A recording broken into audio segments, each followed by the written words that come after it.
Assalamu alaikum wa rahmatullahi wa barakatuh. Welcome to the live Facebook, the show that discusses theological arguments from the book Haqq al-Yaqeen by Sayyid Shabbar. Last episode we were discussing one of the attributes of Allah subhanahu wa ta'ala to do with his power, all powerful, omnipotent, qadir, qudra.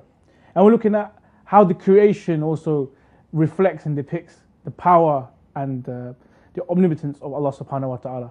Inshallah, we're going to continue our discussion with a new topic where we look at the creator of the universe. Now, we have two arguments in the world today in regards to the creator of the universe. We have that the creator and the sustainer and the one that maintains the universe is Allah subhanahu wa ta'ala, or a God.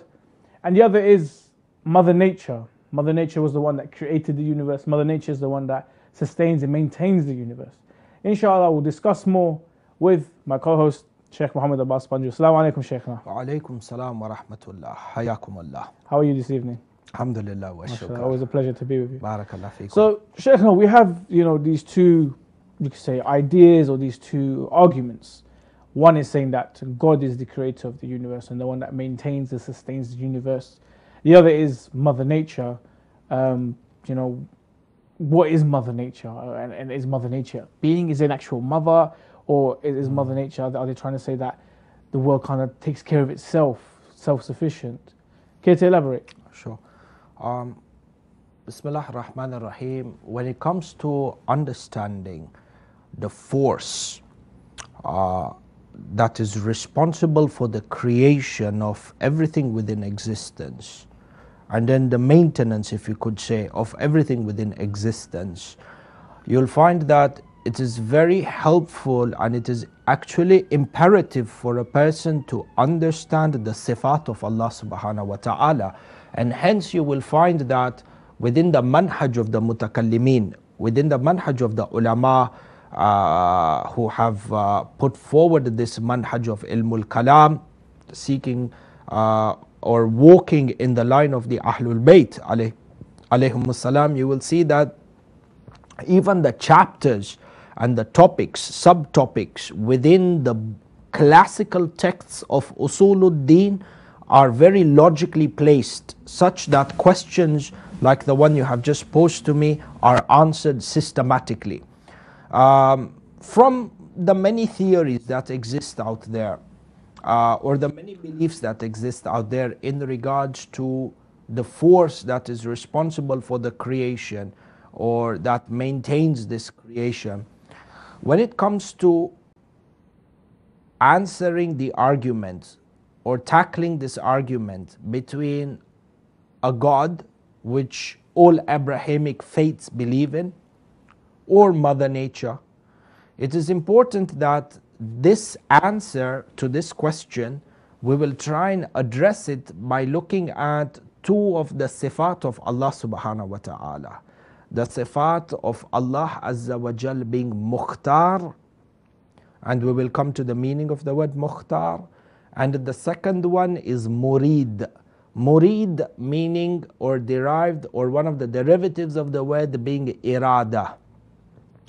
One of the verbal constructions, Arada, Yuridu, Innama. For example, Innama Yuridu Allahu liyudhiba ankumur rijsa ahlal bayt وَيُطَهِّرَكُمْ تَطْهِيرًا اللهم صل على محمد وآل محمد.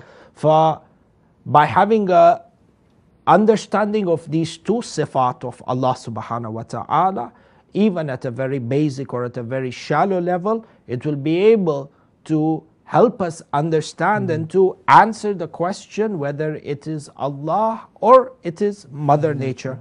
So we will attempt to answer this question over the period of this show, but by referring back to the text and understanding the sifat of Allah subhanahu wa ta'ala, and then seeing whether these sifat are applicable on this force called Mother Nature, and then perhaps if we have time, try to understand, even though I'm not an expert in Mother Nature or the definition of Mother Nature or the belief of Mother Nature, but hasab the information that is available, we will try and see whether these characteristics are applicable, negate it, or what it is. Maybe we find out there is another creator called Mother Nature. We will see from the answers that come forth and where our discussion takes us. Inshallah. If we begin with the sifat of Allah subhanahu wa ta'ala, in that Allah Azza wa Jal is Mukhtar. Mukhtar يعني Allah subhanahu wa ta'ala has ikhtiyar. Ikhtiyar يعني, very loosely translated, he has free will in his actions. Free will in the sense that he has choice to do or not to do. He has absolute control over his actions. And you find over here that Allama Shabbar, rahmatullah alayh, he comes forward in introducing this concept of ikhtiyar, yani Allah subhanahu wa ta'ala is mukhtar, by saying over here, innahu ta'ala mukhtarun fi af'alih, in sha'a fa'al wa in sha'a lam yaf'al, wa laysa bimujab mudhtar fi sudur al-af'al, anhu kannar fil ihraq wa shams fil ishraq. Allama Shabbar goes on to say, from the sifat of Allah subhanahu wa ta'ala is that he is mukhtar, he has free will. As we said, he has a choice to either perform an action or not perform an action. Yeah. Which consequentially means God is not forced, obliged, or subjected to an action or to performing an action.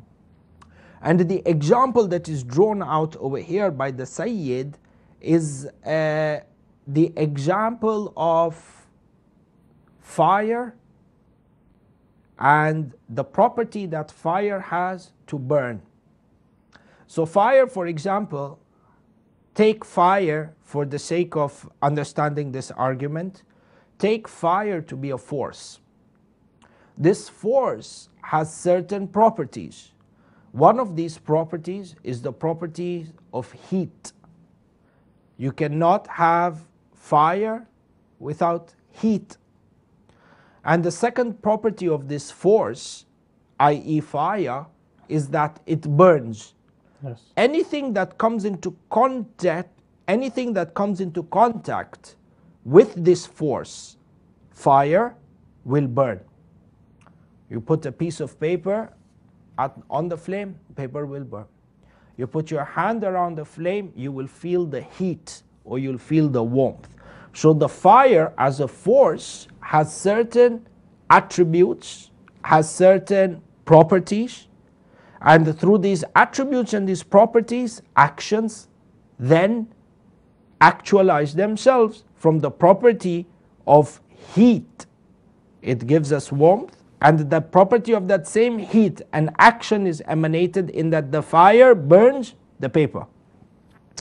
Having said this, the force, yani fire as a force, when it is exercising its attribute of burning anything that comes into contact with it, does this fire as a force have choice in exercising that attribute or no?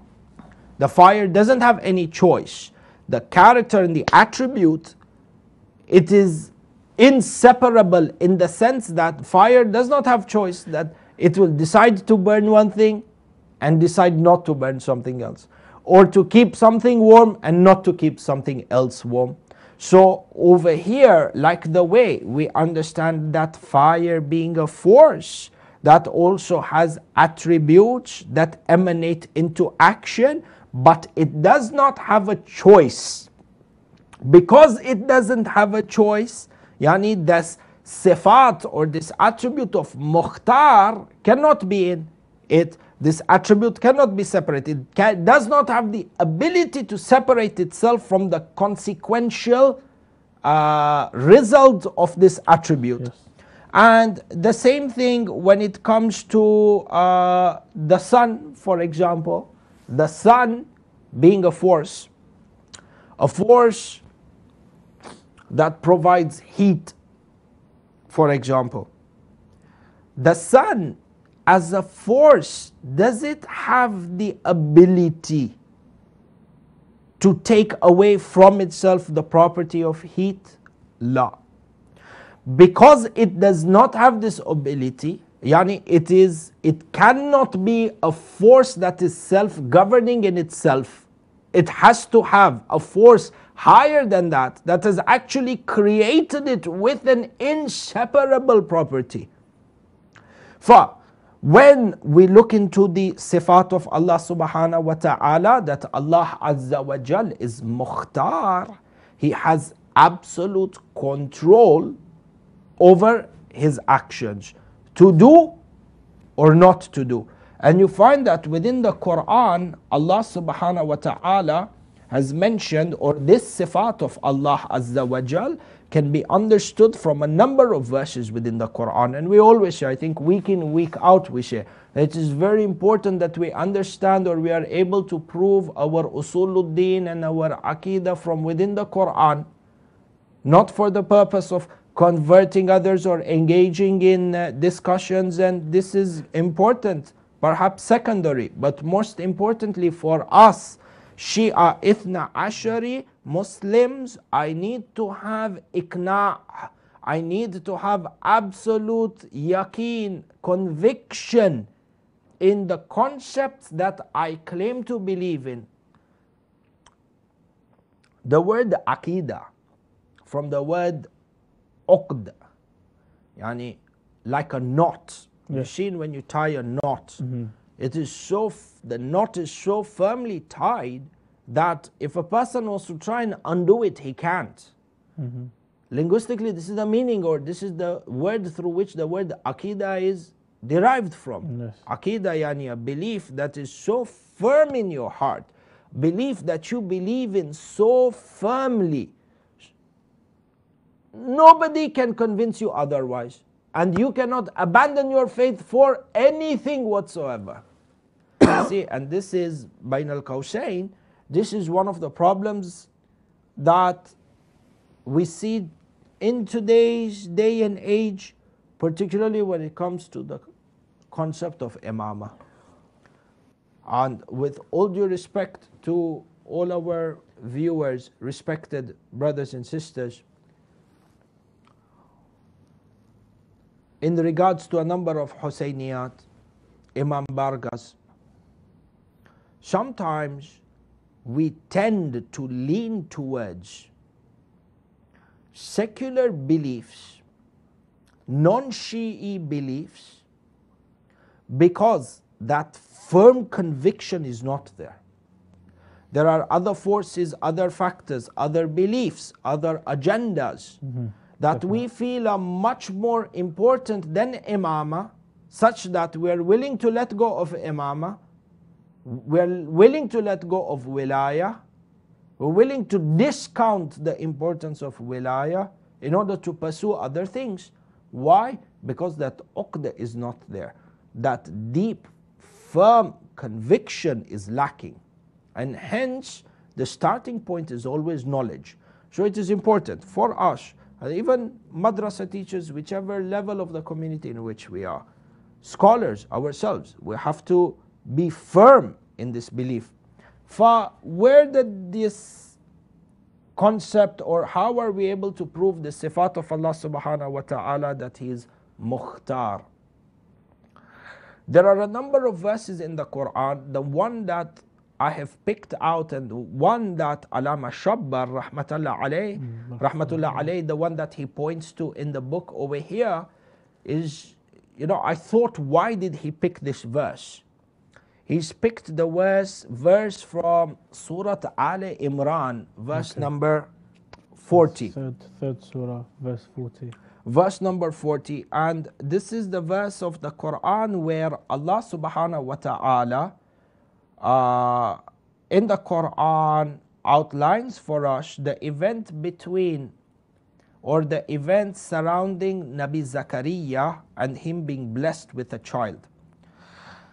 Verse number 40. Bismillah ar-Rahman ar-Rahim. Qala Rabbi anna yakunu li ghulamun wa qad balagani al-kibar wa imra'ati aqirun. Qala kadhalika Allah yaf'alu ma yasha. Zakaria says, Ya Rabbi, oh my Lord, how can I have a child? And I have reached such an old age, and my wife is barren. Yani defies all science, Indeed. defies the rules of biology. Mm-hmm. Ya Rabbi, a man is elderly in age, perhaps doesn't have, his wife is barren. The biological reasons that are needed, or the biological criteria that are needed to conceive, the natural factors, the natural factors that are needed to be in place in order for a child to be conceived are missing. Mm-hmm. And despite that, Allah subhanahu wa ta'ala says, كَذَلِكَ Allah. This is how Allah subhanahu wa ta'ala is. Allah يَفْعَلُ مَا يَشَاءُ. Allah does what He wills. Tayyib. Now I thought over here, why did Allama Shabbar use this verse in the Quran? Because this verse, the last part of the verse, كَذَلِكَ اللَّهُ يَفْعَلُ مَا يَشَاءُ. Allah does whatever He wants. It points towards two sifat of Allah, and it actually combines these two together. The sifat of Qudrah and the sifat of Ikhtiyar. MashaAllah. So you find over here that when Allah subhanahu wa ta'ala says, كَذَلِكَ اللَّهُ يَفْعَلُ مَا يَشَاءُ, Allah does whatever He wants. The first indication from this part of the verse, or the first sifat we are able to understand, Allah does whatever He wants. Ya'ni Allah subhanahu wa ta'ala is mukhtar. Allah subhanahu wa ta'ala has free will. Allah subhanahu wa ta'ala has choice. He could bless a couple with a child even if those biological, scientific reasons or factors that are needed to conceive are missing. Allah can do that. And if He wills, even for those people where everything biologically ticks the box, according to nature ticks the box, but Allah subhanahu wa ta'ala can decide not to bless them with a child. So this is the first natija, or the first consequence, the first result that is derived from this aspect. The second conclusion, which reinforces what we discussed last week, that Allah subhanahu wa ta'ala is وَهُوَ عَلَى كُلِّ شَيْءٍ قَدِيرٌ. Allah subhanahu wa ta'ala has power over everything within the creation. He has the power to alter the law of science if He wants, and He has the power to enforce new laws of science if He wants. So from here we understand that the first sifat of Allah subhanahu wa ta'ala, in that He is mukhtar and He has absolute control and choice over His actions. Tayyib. Now, if we understand this aspect of the sifat of Allah subhanahu wa ta'ala, and we go back to our original question, the original question being that, is Mother Nature responsible for creation? Is Mother Nature responsible for the upkeep of this creation? Or is it Allah subhanahu wa ta'ala? So then we say that in answering this, our first step is that we ask the question, what is this force that we are referring to as Mother Nature? Who is Mother Nature? What is Mother Nature? How did Mother Nature come into existence, or was it before even the realm of existence came into existence? Having said this, the force of Mother Nature, if on the premise we accept that Mother Nature is a force that has a role in the creation of this universe, or in the maintenance of this creation, or in the design of this creation, then the next question that we ask is Mother Nature mukhtar in its af'al or no? Does this force called Mother Nature, does it have this power of choice and will? Or is this Mother Nature and the power associated to this perceived force? This is on the premise that this force, Mother Nature, exists. So it is a conditional argument. This force, Mother Nature, does it have choice or does it not have choice? Wouldn't you say then it should have a conscience if it has choice, or some sort of, consciousness being if it has a choice? Does it have a consciousness? Yani, it could be one of the questions that we ask. Yani, is this a force that has wisdom behind it? Is it Hakim? Hakim again from the sifat of Allah subhanahu wa ta'ala. Does Mother Nature as a force have this sifat of hikmah? And where can this sifat be deduced from? So when it comes to this concept of mukhtar, does Mother Nature as a force have this mutlaq will or not? If we say that the forces of Mother Nature, the force of Mother Nature, and the power that it exercises in regards to the creation or the design of this universe, its power is subjective, just like the way we said in the beginning between the sun or the property, the force of fire and its ability to burn and give heat. If this force does not have choice, then it cannot be a deity that is all powerful to begin with.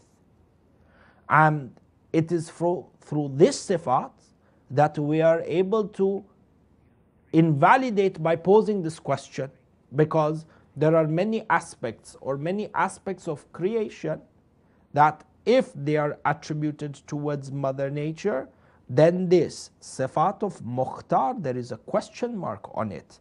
Because if the force does not have free will, it does not qualify to be all-powerful. If it does not qualify to be all-powerful, then it does not qualify to be worshipped, because it no longer is that superpower deity in layman terms. MashaAllah. So let me get this right to just like conclude. If there is such a thing that has ability to, let's say, look after the universe and take care of the world, but it is doing it without its own accord, as in it has no choice, it doesn't have a wisdom or knowledge behind to make a decisive decision to actually do this, to maintain the universe. Right.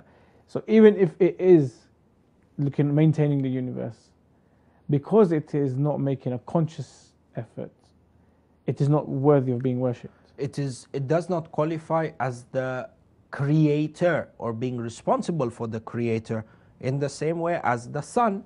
People used to worship the sun because the sun was perceived as the force that gives light, which gives heat, which is an important factor for life to survive, for plants to grow.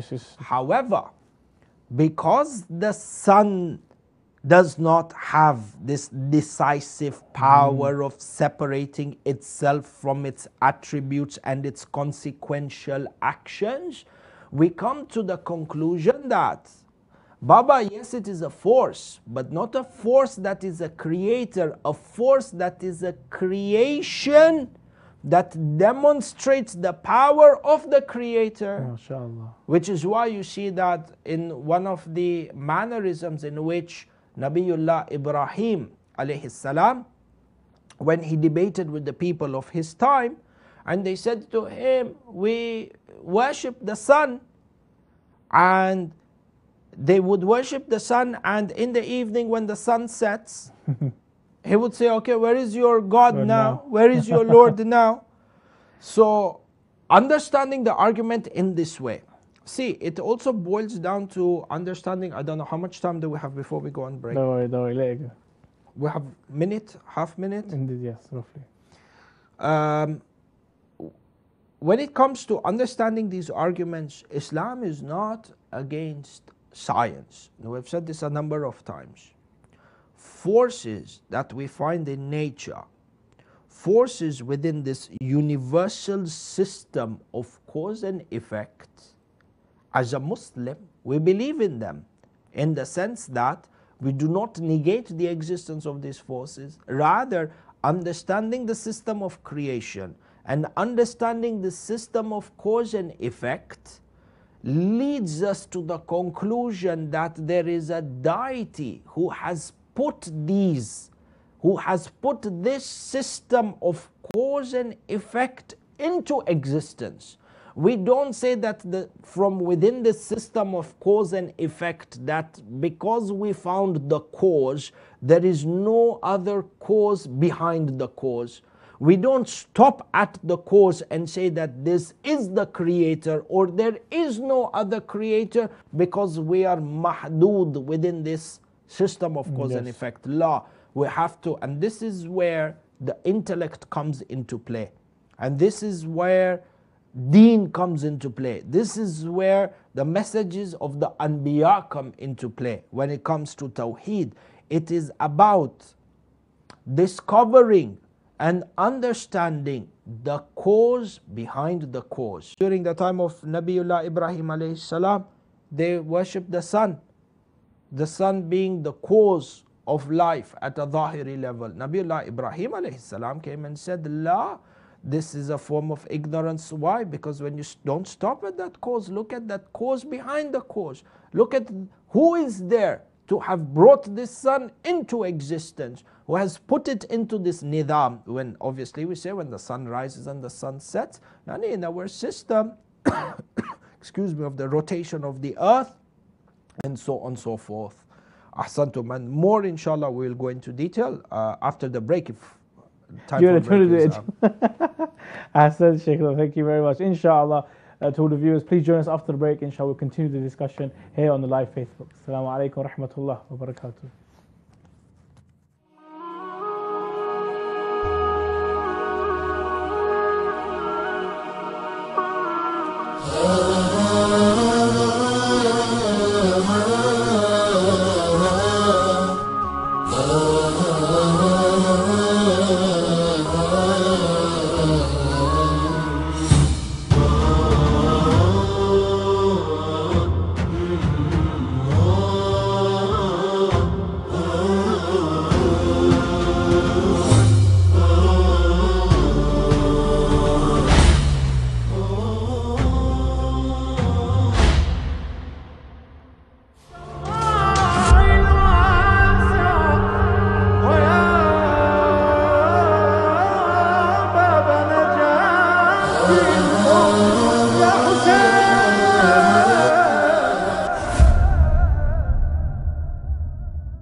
choice. It has the ability to do and not to do.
Assalamu alaikum wa rahmatullahi wa barakatuh. Welcome back to the live Facebook. Sheikh, now before the break, we were discussing, you were saying that Mother Nature has two sifat. And we were discussing Mukhtar, Allah subhanahu wa ta'ala being Mukhtar, meaning that he has the freedom of will. He decides what he wants to do, when he wants to do. And you showed us a Quranic ayah, Surah Imran, Ali Imran, verse 40, I believe it was. Yes. What's the second sifat you wanted to discuss? The second sifat of Allah subhanahu wa ta'ala being the sifat that Allah Azza wa Jal is murid. Okay. Murid, yani that Allah subhanahu wa ta'ala, from one of his sifat is irada. Irada, generally speaking, yani he has will or intent, or say when it comes to a theological perspective, the appropriate word would be decree. He has the power to decree, and he has the power to ordain. It is important to understand this sifat in that man also has the power of intent, which means that man also has the power of irada, and man is also murid. Does this mean that man is mushtarak? Man shares this character of irada with the Lord of the universe? If we say that man shares this attribute of Allah, at one level, the creation and the creator, man and Allah share a common denominator and share a certain extent of power that is equal. Or man shares a form of intent that belongs to Allah. As per the teachings of Ahlul Bayt, this sort of understanding is an understanding of shirk, even though we find that this baseline understanding and this very, very shallow summary is a concept which is propagated by a number of scholars within the Muslim world, Shia, unfortunately, and non-Shia. And this it boils down to having tried to understand Allah subhanahu wa ta'ala through a medium other than Ahlul Bayt. And we will see how we tie this to this issue of Mother Nature. You find over here that the issue of irada, even within the classical mutakallimin, they're divided. I wouldn't say divided, but they have differing opinions in regards to the exact meaning and the precise implication of this sifat irada. And you find that even the way Alama Shabbar rahmatullah alayh advances towards this topic is very different, for example, to the way that Ayatollah, for example, Ali Husseini as-Sadr rahmatullah alayh, a great alim from the ulama in terms of ilmul kalam, and perhaps if we have a chance we could speak about him at some point. But the way he tackles this issue of irada in his text Aqaid al-Haqqa, which in essence is a brilliant book in ilmul kalam to delve into. And from the many texts that are out there available at the Hawza level, Aqaid al-Haqqa by far, as has been mentioned by the ulama and the maraja in Najaf and in Qom, when it comes to understanding Usuluddin from the manhaj of Ahlul Bayt, the book Aqaid al-Haqqa is by far one of the most comprehensive and one of the most important books that a person can come across when it comes to this journey. Irada, so if we were to switch from the book Haqqul Yaqeen to Aqaid al-Haqqa for this particular sifat, you will see over here that answering this question, it says irada, we said, is intent. But over here, he goes on to clarify at the very beginning. لكن إرادة الله تفترق عن إرادة المخلوقين. The power of intent which is possessed by the Creator is different from the power of intent possessed by the creation. How? فإرادة الله هو فعله. فإرادة الله هو فعله. يعني the intent of Allah Azza wa Jal in itself is the action of Allah subhanahu wa ta'ala. The intent of God is the actions of God. See, for the human being it is different, and this is why we say that some of these theories that come out of wahdatul wujud, for example, or the theory of multiplicity, the unity of existence through multiplicity, in essence is nothing but shirk at its purest level. Yani through this theory of unity through multiplicity, apart from it being a logical fallacy, it doesn't hold. If you were to scale this argument as per the rules of logic, you'll find that you can't even lay the premises of the argument in a manner that is correct.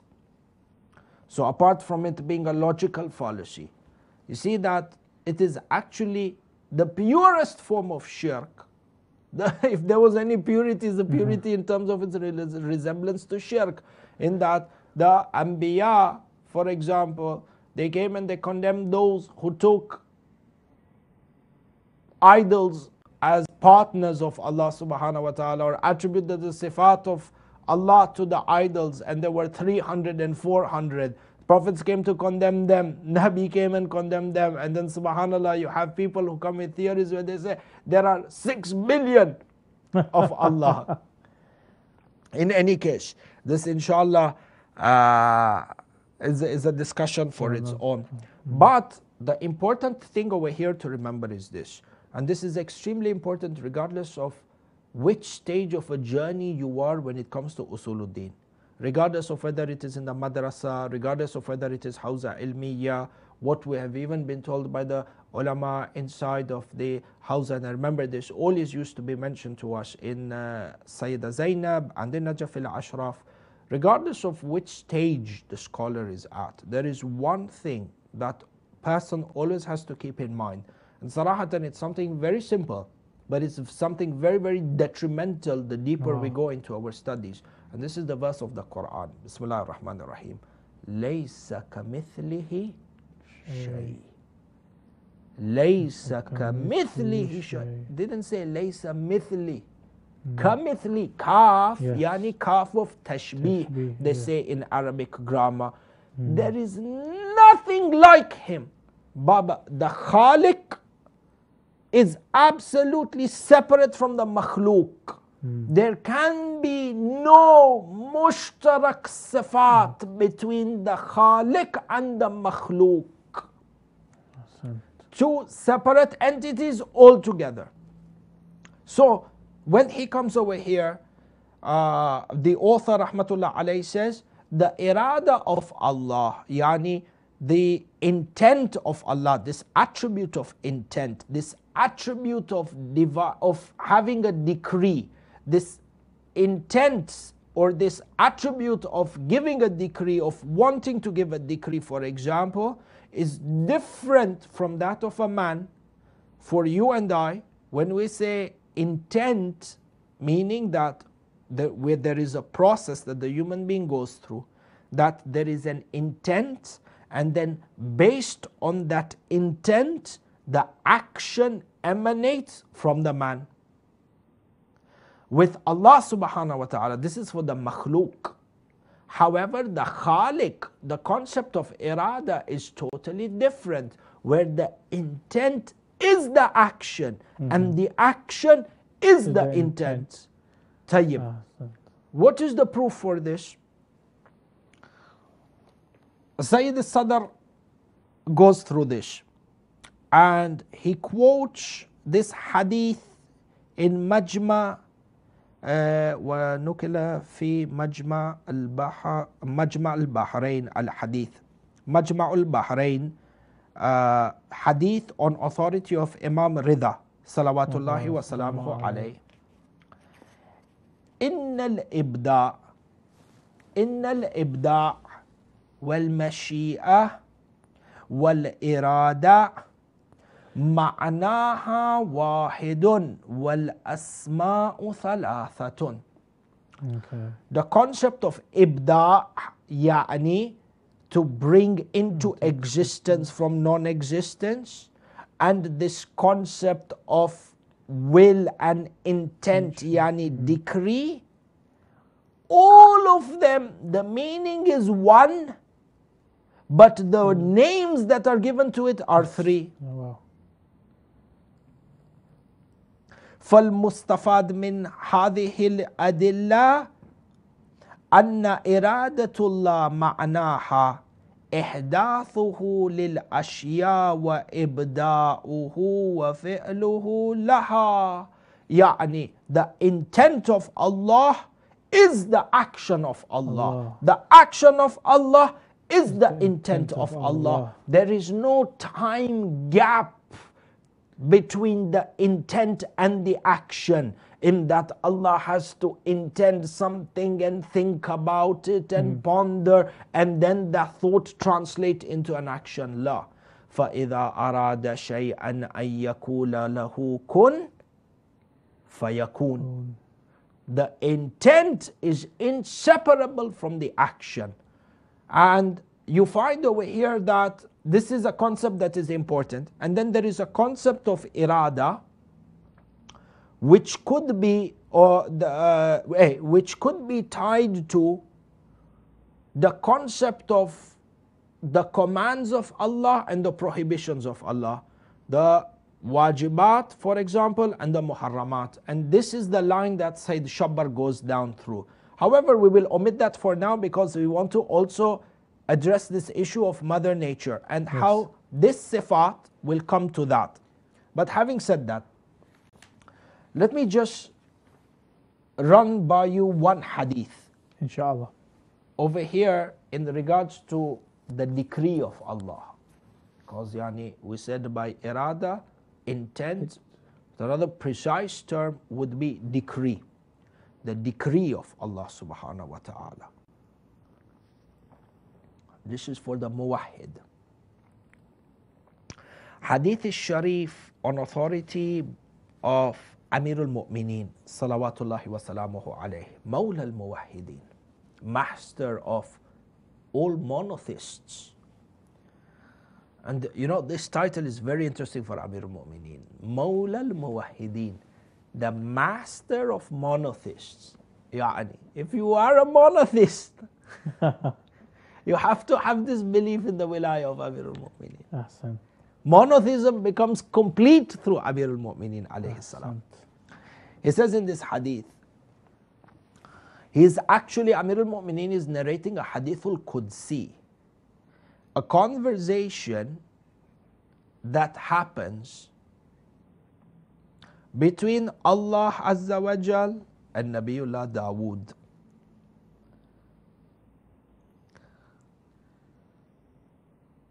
Let me give you a fada'il by way of ishara.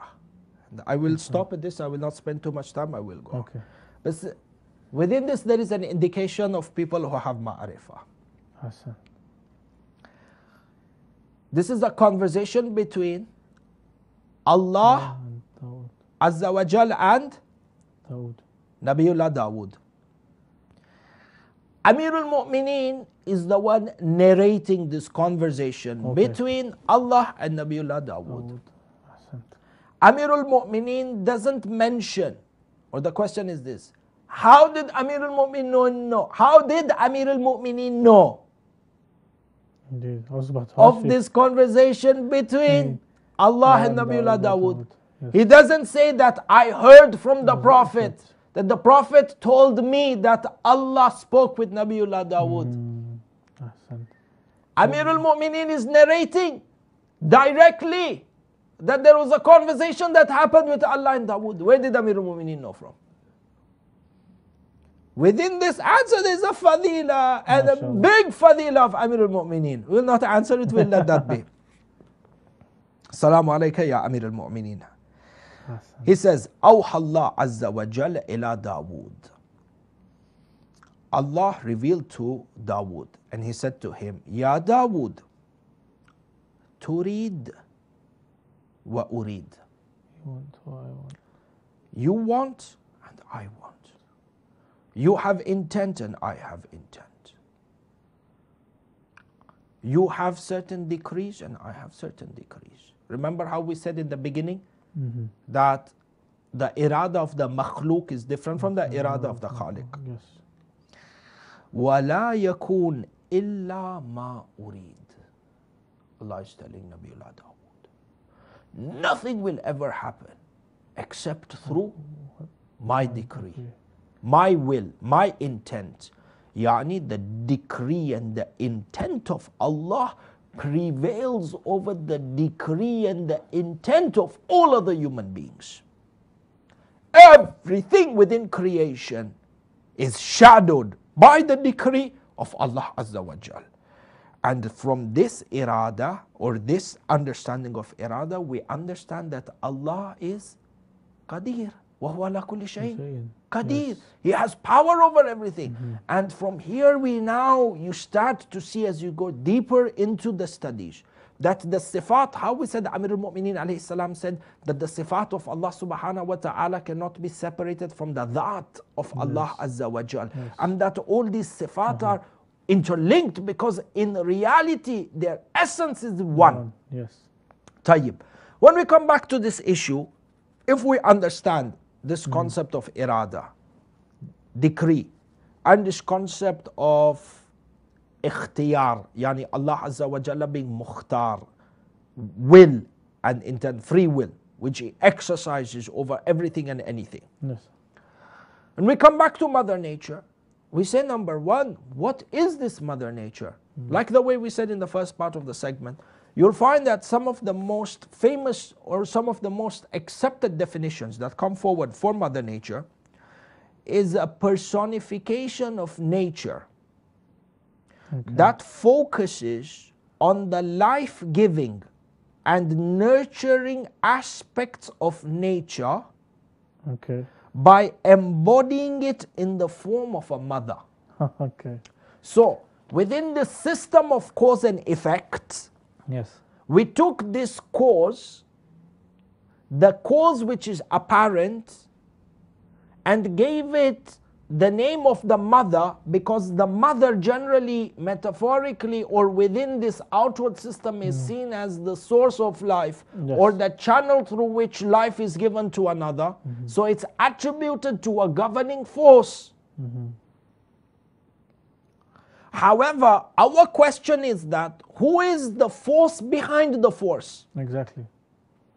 Man should not be so intellectually shallow to stop at that cause. And then look what it goes on to share. Images of women representing Mother Earth and Mother Nature are timeless.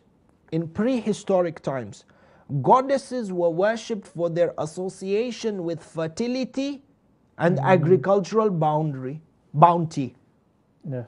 And this was the commonly held belief within Assyrian, Babylonian, Roman, Greek, and Indian religions prior to the inception of Abrahamic religions. And then it goes on to say the earliest written usage of this concept of Mother Nature dates back to 13th or 12th century BC. Wow. This means that number of conclusions. How much time do we have? Don't worry about the time, Sheikh. Ya Allah. No, we have till 10 minutes, so I know how to, or how deep to formulate the arguments. 4 minutes. Tayyib. So the first thing over here is this. The arguments that we have right now that are put forward to us in regards to Mother Nature being the force, these are not new arguments. This is not a breaking discovery. And neither it is an intellectual argument that has just surfaced as a result of a better understanding of science law. This concept of Mother Nature existed way before even the coming of Nabiullah Isa, 13th or 12th century before Christ. Now this is the important thing.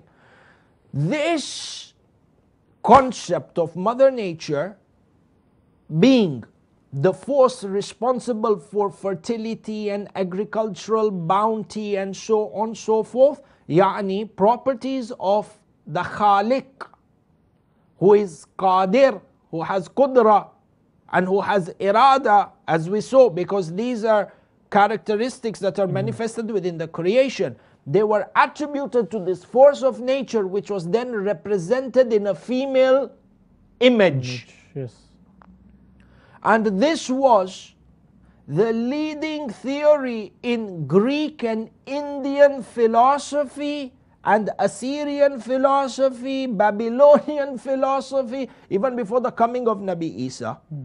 So number one is not a new argument. Number two, we come to see that these beliefs are the very beliefs that the Anbiya came to negate. Ahsant. Yani, if this was the ideological belief of deities, Mother Nature, a personification of nature in the form of a female force that governs certain aspects of our existence, and this was the predominant belief before Abrahamic faiths, yani Nabi Nuh came to do what? To fight people who had this notion. Yes. Fight, yani not fight, intellectually. Nabiullah Ibrahim, he came to invalidate their argument. Yes. Nabi Isa alayhi salam came and invalidated these arguments. Then how is it that these arguments that came into existence, so now you see, you also come to understand, and this thing is very important, that even the Anbiya of the past, the likes of Nabi Ibrahim, the likes of Nabi Isa alayhi salam, Nabi Musa, when we have this mental picture in our mind that these were backward people, yani backward, yes they were backward, but what I mean is yani savage. And yes, they were savage, but at their time they claimed to be the intellectuals of their time. Indeed. They had philosophical arguments in regards to their idea of the creation and the existence of the earth.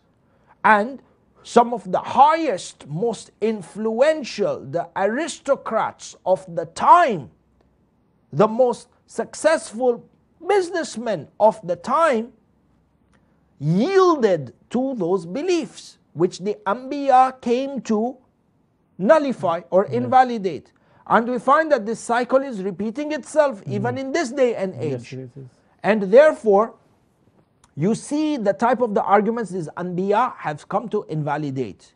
And if we understand this and you look at everything within the realm of the big picture, you find that one of the, what is branded or marketed as one of the greatest achievements of Ma'mun al-Abbasi was that you will find this a lot within the books of the Mukhalifin. Ma'mun, this is the brother of Harun, yes? The Persian. Amin. Okay. Yes. With Imam Rida. This is during the theological Abbasi debates, leader, yes. during the time of Imam Rida, salawatullahi wa salamuhu alayhi. Ma'mun was the one who was responsible for the translation of a lot of Greek, Roman, Indian philosophy into Arabic text. Okay. And the Mukhalifin, and there are a number of Shia who are also of this opinion, in that they actually praise Ma'mun. And they say that he was the Abbasi Khalifa responsible for the spread of literature. And I've heard this from Shia scholars as well, where they say, yes, you didn't give Imam Rida his right. He suppressed Imam Rida, didn't believe in the Khilaf and the Wilayah of Imam Rida, but he done Islam a big service because he spread this culture of literature. But when you look at the qadiyya, when you look at the issue a little bit more deeper, what you begin to see is when you scratch below the surface, you start to see that Ma'mun actually began a movement by exporting and funding the translation of deviant philosophical schools of thought. He laid the foundation to fracture the theological belief which unites and strengthens the Shia, the Muslims, not only between themselves, but fractured their relationship and their understanding with their creator to begin with. And was he trying to promote Mother Nature in this? Yeah, from a lot of these things, if you have a look over here, you look at some of the arguments, whether he promoted Mother Nature or not, we have to look into the type of the arguments that these philosophers came with when they came into the Islamic lands. But a good shahid on this is what? A good proof to drive home our point is where you look at the arguments and the debates that Imam Rida salawatullahi wa salamuhu alayhi has in this book compiled by Sheikh Saduq known as Uyun Akhbarul Rida. Okay. Look at the theological arguments. Ma'mun brought these individuals to try and defeat Imam Rida, a ploy to fracture the correct theological belief that existed and that emanates from the school of Ahlul Bayt as the most accurate one. Subhanallah, Imam Rida came on top, and a lot of these people changed their belief system, and Imam Rida invalidated a lot of their beliefs. But what we are trying to say